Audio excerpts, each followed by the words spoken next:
Do you want more success, more growth, more results?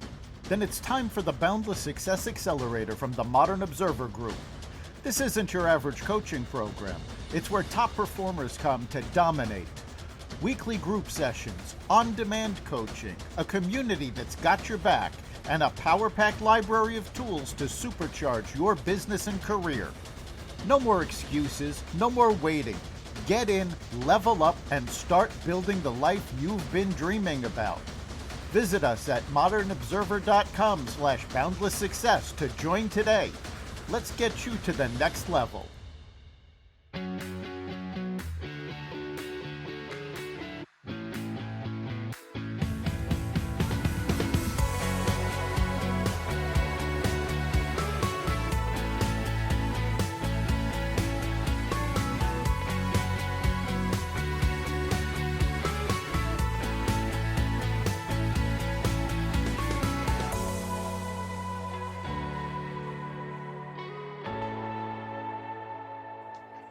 Hello, everyone, and welcome back to the Happily Never After show. I'm your host, Kate Mollison.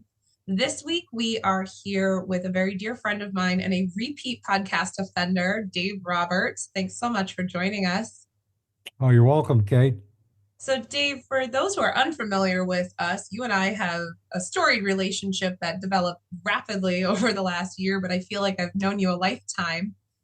You were a speaker at my conference last year. But why don't you tell the listeners a little bit about you and what brings you into the conversation today? Well, thank you, Kate. And how we met is probably one for another episode in terms of how we connected with each other, which was through pure serendipity. I think we talk about that on the last episode in season 1. So for anyone super curious, go back and listen to season 1. Yes, go back and listen to season 1 and listen to every episode in season 1 of Kate's podcast. So, You're too kind. Anyway, I am 69, soon to be 70 years old, and the scheme of things, I've lived a lot of life in those years, a lot of ups and downs. My life started out pretty routinely. I graduated with a bachelor's degree in psychology from Utica University, what was then Utica College, it's now Utica University, in 1977. Following graduation, a couple years after that, I began working. I began working in the human service field. The highlight of my human service career was being an addictions counselor and a clinical supervisor for 27 years for a state-run facility, in New York. Wow. I worked with many, many different individuals with addiction challenges and mental health challenges combined. And I look at the individuals with substance use disorders and mental health issues and being among my greatest teachers. I retired from the state of New York in 2012, and I began to embark on a career of teaching. I started teaching at Utica University in 2003. Comes full circle. Comes full circle, yeah. Started teaching there in 2003. I've been there ever since. I've taught a variety of different courses for the psychology department and the psychology child life department. I currently teach for psych child life and for health studies. Among the courses I teach are impact of addiction in children and families, care of the human spirit, and death, dying, and bereavement.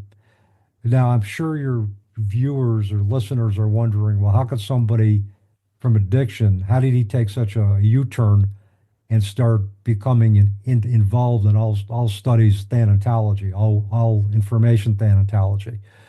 Well, I think, Kate, as you know, I don't think anybody decides that they're going to study death due to professional choice. I never woke up and said, I want to study death today, because like everybody else in the society, I thought death was kind of a taboo topic, and I had some difficulties really talking about it. And it was never part of my vocabulary anyway. I was too busy looking to make my mark in the addiction field, looking to provide for my family. But the universe has a strange way of getting you to look at what you need to look at. And in 2001, my only daughter, and I have two wonderful sons, Janine, came to my house. She was living outside of the home with her boyfriend at the time. She came in, said they needed to talk to us, and she immediately advised me before the door closed that she was pregnant. Mm. And, I didn't blow my top. I didn't get angry. I really had a lot of respect for her significant other. I liked them. I just wanted to make sure they had a plan. The only thing I said is I wish she could have waited a little longer. Mm. So fast forward to May 2nd, 2002, she delivers a beautiful baby girl by the name of Brianna. So Mm. on May 2nd, I am like on cloud nine, celebrating being a grandfather for the first time. Mm. In between all of this, however, early in her pregnancy, she injured her right foot, and her Mm. right foot never responded to traditional treatment to deal with a swollen foot. It didn't respond to foot elevation, rest, nothing. They finally did an MRI, and they wanted to do an MRI actually in April of 2002. My daughter Janine said, no, I want to wait till after the baby's born. So they did an MRI as soon as Brianna was born. They found an undefined 8 centimeter mass at the bottom of her foot. Oh my gosh. Oh yeah. And they biopsied it.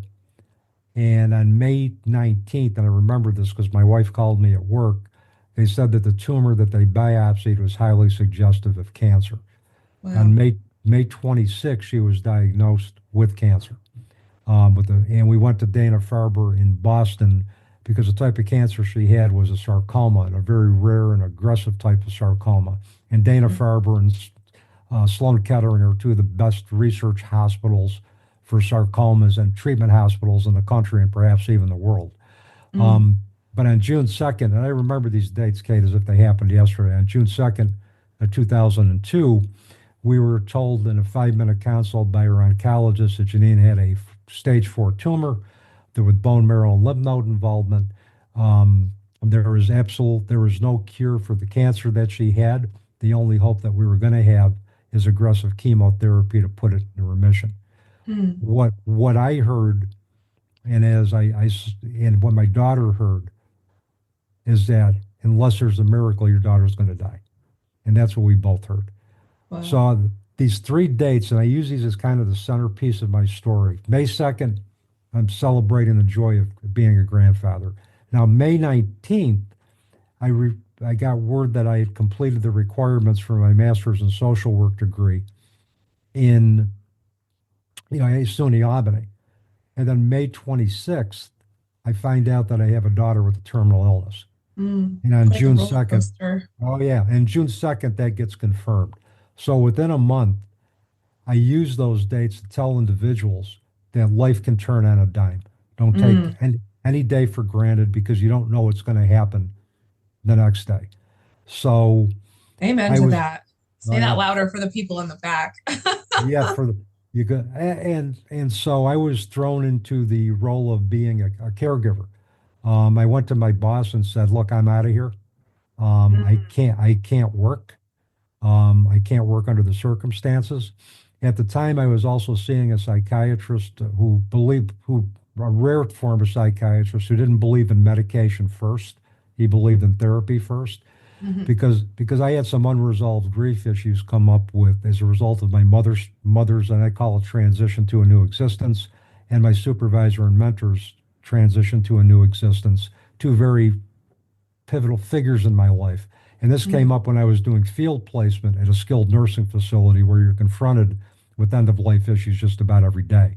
Mm. Um, so when I told him about my daughter, he looked at me and he goes, David, our focus is now shifted to more practical matters. He wrote a letter to my boss saying that under the circumstances he's unable to work. He gave me a diagnosis of adjustment disorder, based on the sudden changes in my household, Wow. and I was able to stay out of work with pay for 3 months. That's Um, I, amazing. yep, I went back to work when she was feeling, when the chemo was having a positive effect. I went back to work. But in January of 2003, after 6 rounds of chemotherapy, it only put her cancer in a 80% remission. In January, the cancer remetastasized with a vengeance. And on Mm. March 1st, 2003, Janine transitioned to a new existence at home. and we had hospice services at home. So Mm. that's kind of a very encapsulated version of my kind of from when I started working until the time of Janine's illness and her death. And after that, it's been a path of ups and downs, but mostly now with self-discovery, learning to embrace different perspectives, and overall, Kate, just having peace with where I'm at this point, being grateful for what I have going in my life and for the people that I have in my life.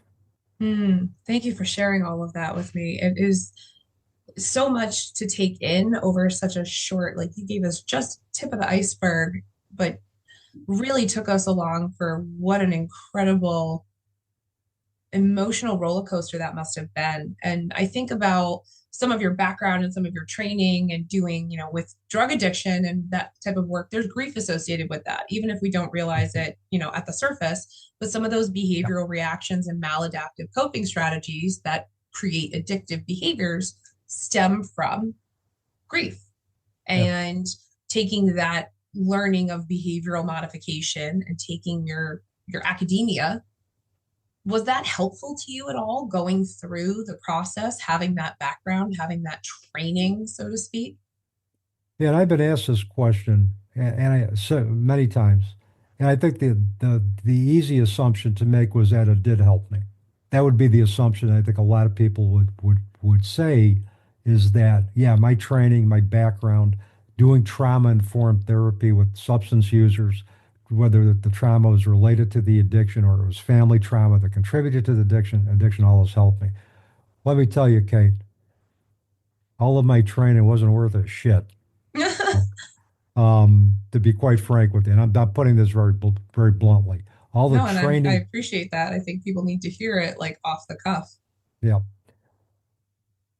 all the training in the world, all the education that I had, all the experience that I had didn't even prepare me to walk the path of a parent who experienced the death of a child. Mm, Because in the scheme of things, in an orderly universe where the laws are very kind of predictable, parent is not supposed to bury a child. Parent mm, is not supposed to carry the legacy of their child until that parent dies. It's the other way around.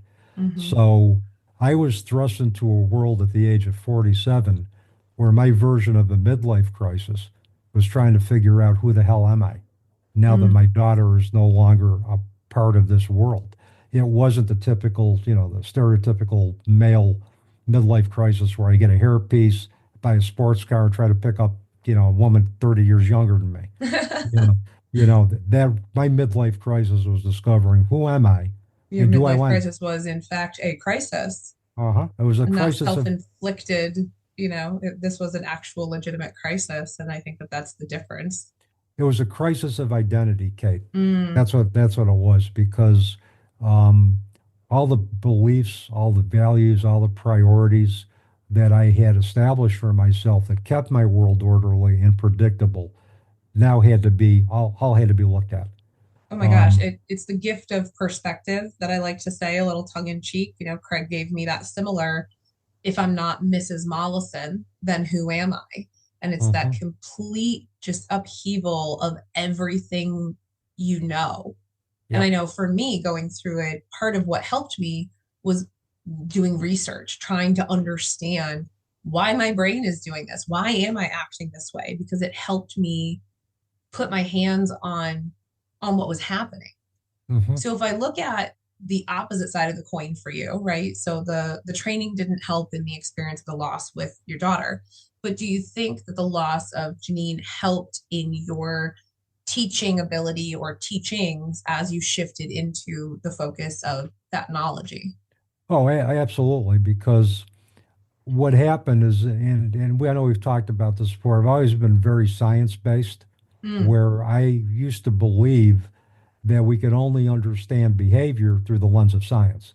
That if I couldn't see it, if I couldn't experience it with the remainder of my senses, that behavior didn't exist. I thought mm. science was the explanation for everything. But for me, and I think for others that I've talked to, and if you're going to get through a catastrophic event, particularly a life altering event or an event that defies the natural order of the universe, it's imperative to use critical thinking to embrace different perspectives that are going to allow you to get through the tragedy. That Okay. sounds counterintuitive. How do you mean? Well,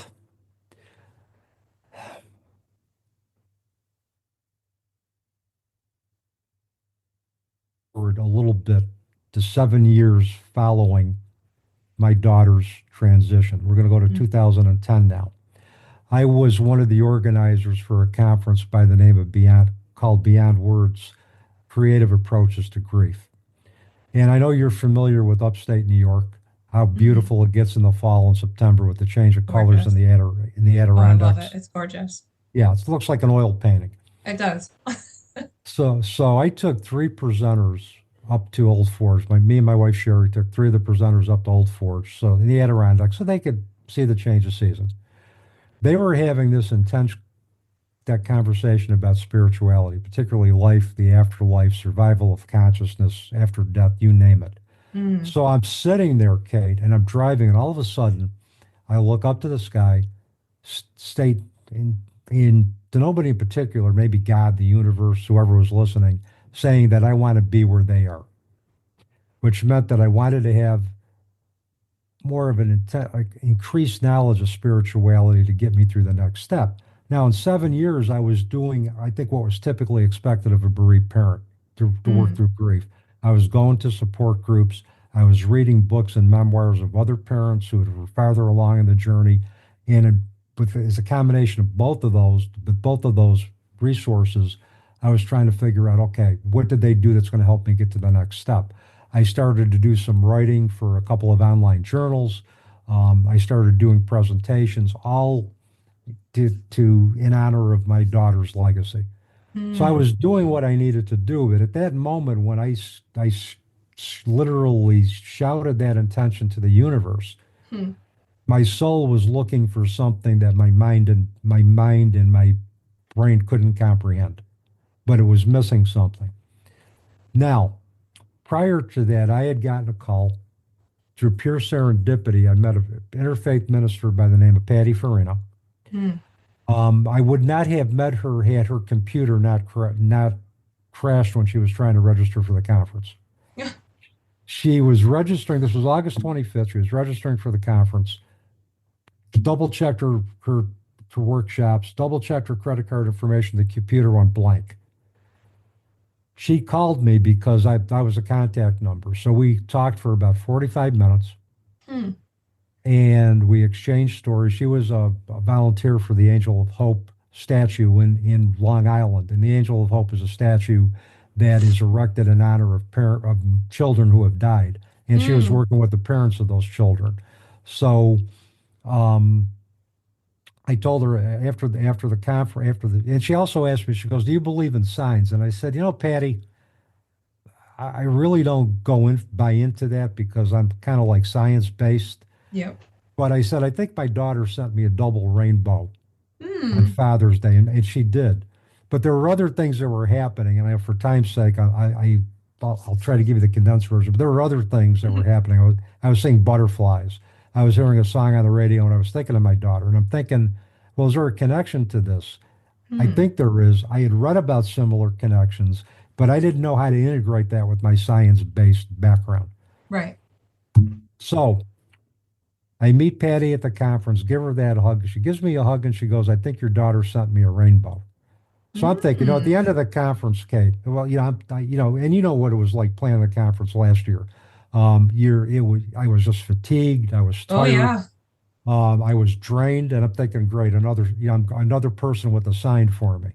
Um, and then she told me, she goes, if you ever want to come to Long Island, you can stay at my house with me and my husband, and I'll show you my Long Island. So in Hmm. November, there was a workshop called Embracing the Power of Change. After some deliberation, After I called her and said, I'd like to come up. I asked her about hotels and transportation. She goes, don't worry about that. You can stay with me and my husband. And I wanted to make sure her husband was okay with it, which obviously it turned out he was, but I was quite concerned Hmm. about that, in the beginning. Um, so we went to the conference, to the workshop. She came back in From there, she facilitated a spiritually transformative experience that not only allowed me to find peace with my daughter's passing, but or transition, but convinced me that our consciousness survives after death, our spirits survive after death, and we can learn to transform the relationship by developing continued bonds with the spirits of our loved ones. And that helps us integrate grief and move through grief. And a lot of people, I mean, one of the questions I was asked, well, did you believe what was happening? And I absolutely did, because Mm, Kate, what was happening was not only what I asked for, but exceeded what I asked for. And there's a saying I think by Paulo Coelho from The Alchemist that mm, when you want something or desire something, the universe will conspire to see that you get it. And that's paraphrasing it. hmm. So my intention was a form of prayer that translated into the universe opening up this path for me. And from there, it led to me and Patty having marathon discussions about all things psychology, all things spiritual. And she introduced me gradually to different perspectives, one being Native American teachings of animals and nature. We talked about Carl Jung's work with the shadow element. We talked about Mm. Brian Weiss's work with past life regression therapy, near-death experiences. We talked about everything for marathon conversations. And every time she would give me something to take a look at, I would look at it and I'd say, boy, this is pretty cool. And I'd call her back and say, I can see where this aligns, where I can integrate this into my own philosophy. And so the thing that she taught me, she goes, there's always going to be a place for your core beliefs, but you can add beliefs not instead of your core beliefs, but in addition to.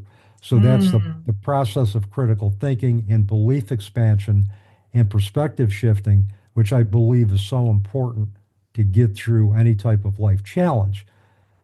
I tell individuals, if you try to use the same materials to rebuild the foundation of a house that you built that foundation 20 years ago, and you try to use the same materials, those materials are outdated, that foundation's going to crack. So Mm.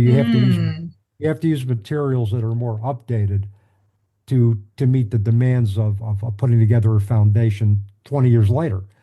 It's the same with, had I had stayed very rigid in my beliefs about science, and I had not been willing to open up different perspectives or realize that the way that I was thinking was not going to serve me well or help me find peace in the long term, I wouldn't be sitting here talking to you today. Wow. Like, what a gift of information that you just gave. It's that literal how to hack your brain into expanding your thought process, like Yep. how to apply critical thinking in order to obtain a deeper connectedness. Like, Yep. wow. And I Yep. think so for me, it really came down to the crux of a decision.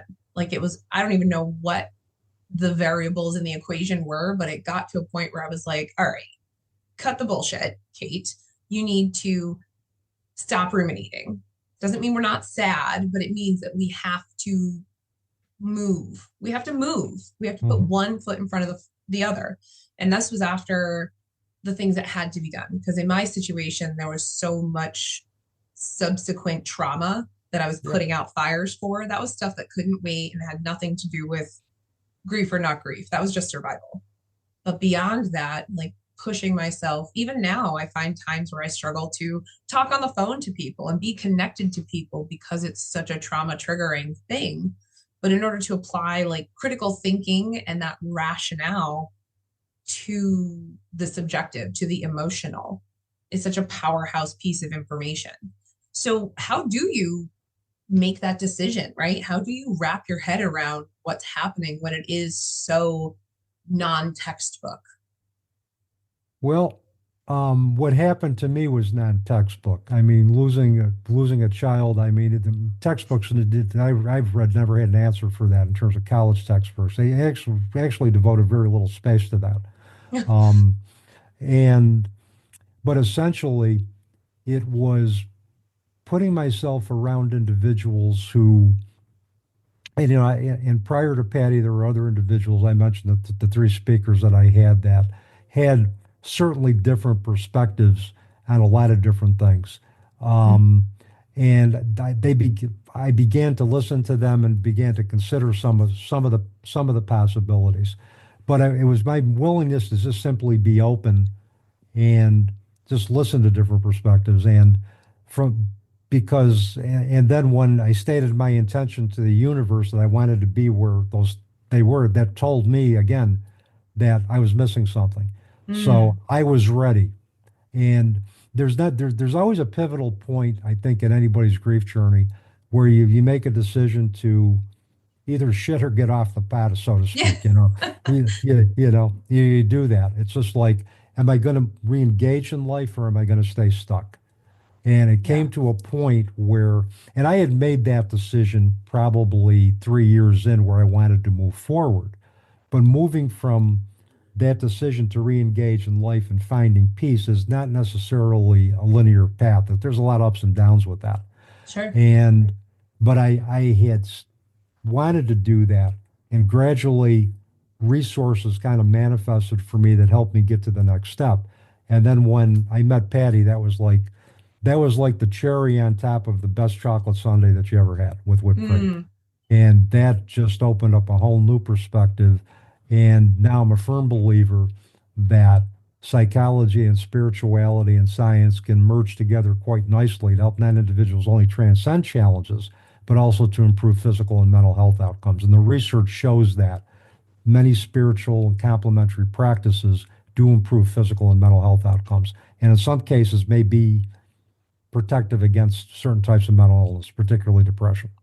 Interesting. I love that science backs the importance of spiritual connectedness. hmm So, And but so but for, but to yeah, go embrace a ahead. different perspective, you have to be willing to be open to experiencing schools of thought that are contradictory to your own core beliefs, and you have to be willing to say, okay, empower yourself to say what resonates, what part of this perspective can I take, which part can I leave alone, and you can pick and choose because there's such a menu of holistic practices that you can choose from. You can just pick what's suited for you and what is going to align with your belief system, and that's not supplant your core beliefs, but in addition to.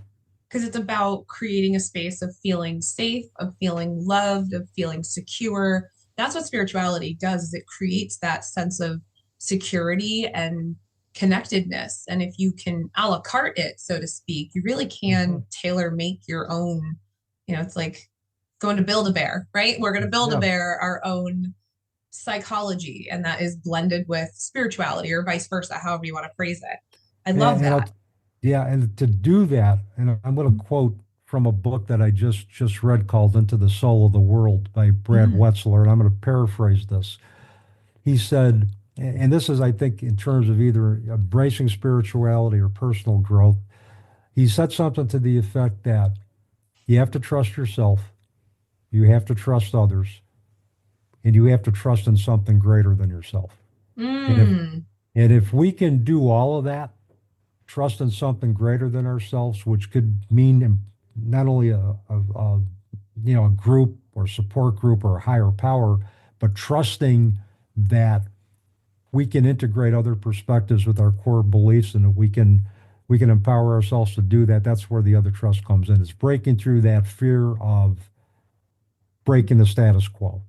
Mm. Because as George Carlin used to say, the status quo sucks. And and in this case, when you're dealing with catastrophic loss, the status quo is not going to get you where you need to go. It's the Mel Roberts let them theory, right? Like I recently read hmm that book, and it's very much that people are going to say that you're doing it wrong, or that you're doing it too fast or not fast enough, or people are going to say that stuff anyway, so let them. Just do Yeah, your own stuff, what resonates with you. So if yeah. someone makes the decision, right, like we've made the decision to alchemize our grief, to move forward, to make sense of it all, to open our mind, where do we start? Right? Like, is it, in your opinion, better to start with the science, with the theory, and then ground it in spirituality? Or is it better to start with something a little bit, more conceptually fluid?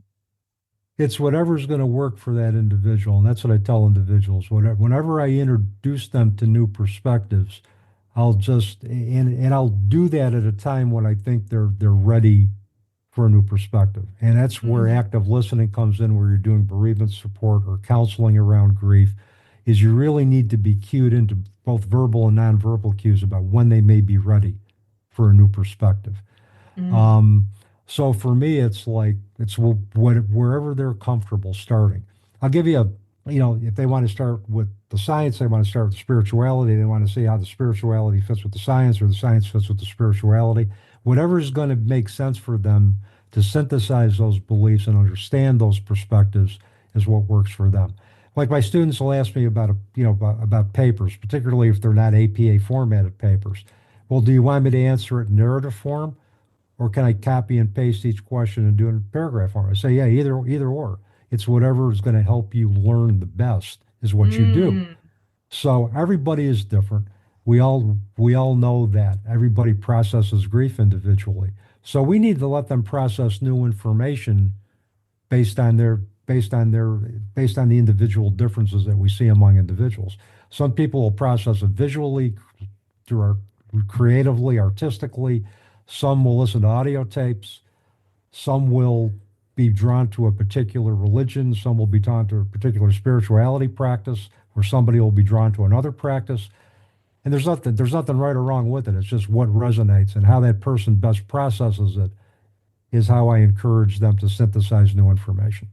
I love that. And I know that they also could read your book about blending spirituality and psychology. Why don't you tell us a little bit about your book and where listeners can find it? Well, here we go. The book itself it was written, co-authored by me and Patty Farina. I'll hold it up for everybody. It's When the Psychology Professor Met the Minister.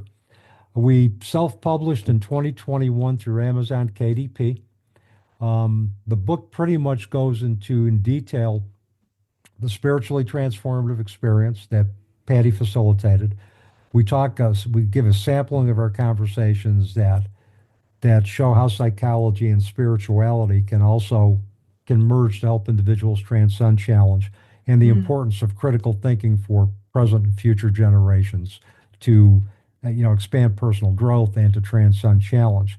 And also, the readers will see in the book, if they choose to read it, how the work that I did with Janine also translated doing ancestral healing around my father's decision to leave my mother and me when I was 5 years old, and my Wow. mother's decision to overprotect the shit out of me, to the point where I was felt suffocated after he left. Mm. And the work that I did with Janine and with other spiritual healers, and Patty's another one that will tell you have more than one spiritual teacher, have a variety. And the Mm-hmm. one spiritual teacher that I have helped me in a session see the connection between my mother's decision to overprotect me and why she did that, and also understanding the history of my father through a relative that I discovered through pure serendipity, helped me understand that he couldn't live in a traditional marriage, not based on his history. And as you know, Mm. with generational trauma, our histories are inextricably woven into our DNAs. If that history isn't changed, we carry that history with us for generation to generation. He couldn't, Mm-hmm. he did not have the resources to to change his history. He could not run his history. His history is who he was, and that's how he responded. He could not respond in a tradition. Couldn't stay in a traditional marriage, but it didn't mean he didn't love me any less. I learned that he Mm. probably loved me more and that was the reason that he left, because he didn't want to interfere with any growth or cause any more pain to me and my mother. But it took me about 55 years after he left to figure that out. But with the Mm.